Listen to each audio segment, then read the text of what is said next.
Today's educational news, are we finally turning a corner with Ofsted? I know there is a new head of Ofsted who has been saying all the right things, but now we've also got MPs that want to see changes to the system, changes to those toxic one-word judgments, which I have never been a massive fan of.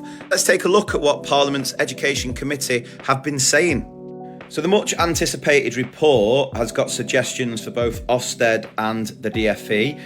Ofsted have basically said there's lots for them to improve on. They are going to take a lot of these ideas on board. I don't know if there's been much reply from the DfE, but there never is really, is there? Yeah, the big one is there needs to be an alternative to the sort of toxic one-word, two-word judgments, which we know you can never reduce a complex machine like a school to that type of judgment. It's a fallacy, it's not real, it causes so much stress and anxiety, it's costing people's jobs.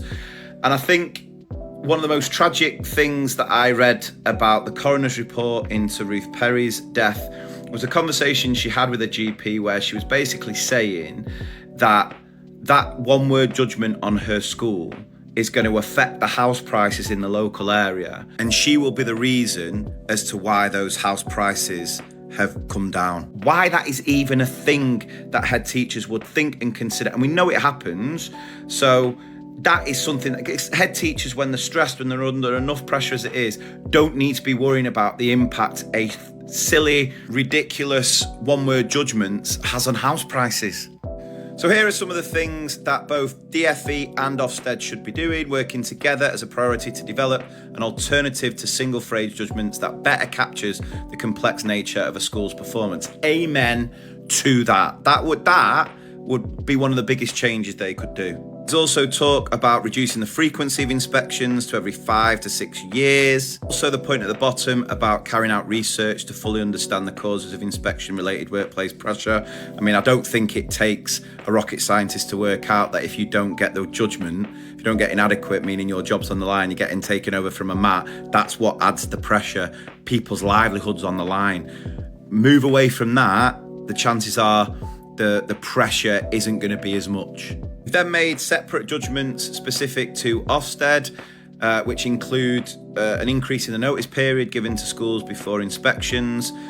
I'm not sure about that one, because we all know if you do get the call, then that's panic stations. And I know that majority of schools, teachers will then stay in school as long as possible to make sure everything's right with a 24-hour period notice. Can you imagine what it is? Is it 5 days? Oh, Domino's would make an absolute packet. Suggestions about sort of using common sense of taking account of factors such as the size of a school, number of pupils from disadvantaged groups, with SEND, the recruitment and retention challenges. I mean, Ofsted should really take that into account, seeing as though they're the reason for most of it. I love this one. Ensure that as a minimum, a lead inspector has expertise in the type of schools they're inspecting. And just any expertise in actual teaching would be a good start. But yeah, I don't want secondary school geography teachers inspecting EYFS phase. There's other bits and bobs here. I would throw one into the mix that I think feedback between inspectors and schools should be recorded.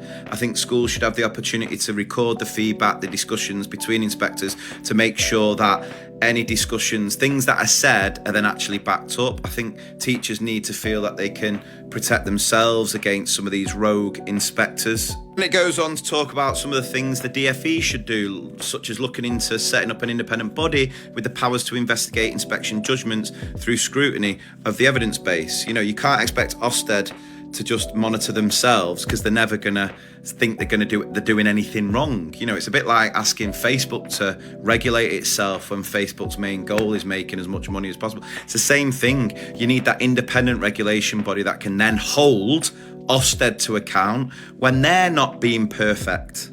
There's lots of other suggestions here, but this video is probably already long enough. I'd welcome your thoughts. Do you think this is now going to make the necessary change to bring in the much needed reforms so that Ofsted are not this reason, this panic, this fear that is driving so many of us out of the profession? I think if they get it right as far as reevaluating how they pass judgments on schools alongside lots of these other things, maybe, just maybe, we might be able to move forward as a profession.